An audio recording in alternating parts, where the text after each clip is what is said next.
မိရဲ့နေ့စဉ်ဘဝမှာစိတ်နှလုံးအေးချမ်းစွာချမ်းချမ်းသာသာနေနိုင်ဖို့အတွက်ဘာလုပ်ရမလဲ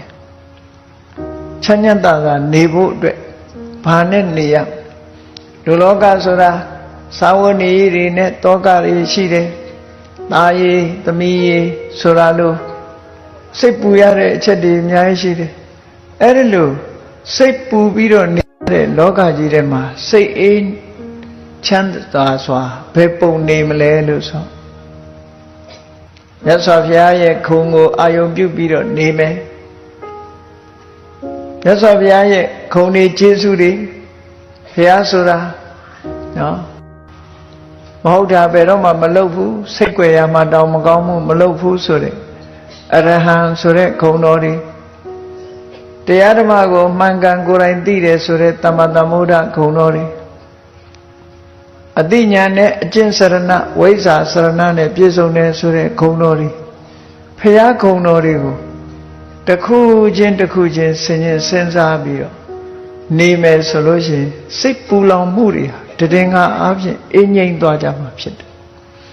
မြတ်စွာဘုရားကိုအာယုံပြုနေမယ်တရားကိုအာယုံပြုနေမယ်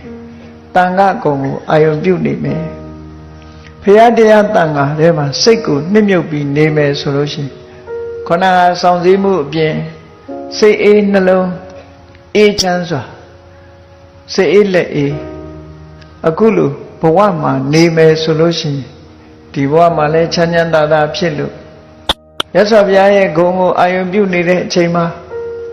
တရားဂုဏ်ကိုအာယုံပြုနေတဲ့အချိန်မှာသံဃာဂုဏ်ကိုအာယုံပြုနေတဲ့အချိန်မှာဘာဖြစ်လဲလောဘလည်းမဖြစ်ဘူးဒေါသလည်းမဖြစ်ဘူးမောဟလည်းမဖြစ်ဘူးဘုရားကုံတရားကုံသံဃာကုံထဲမှာစိတ်လေးဟာတည်ငြိမ်ပြီးတော့နေသွားခုခေတ်ပြောတာလို့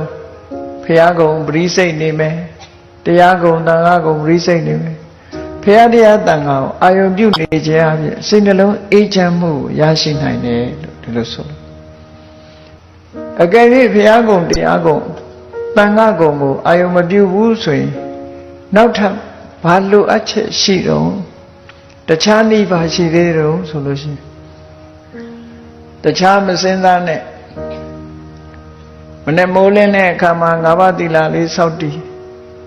ညရောက်တဲ့အခါကျတော့ပြန်စင်စားဒီနေ့ငါ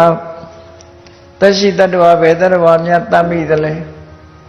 မတတ်မိဘူးငါးပါးသီလပြည့်စုံတယ်ဆိုရင်ကိုယ်သီလလေးကိုတမိုးထားပြီးငါဟာဒီကနေ့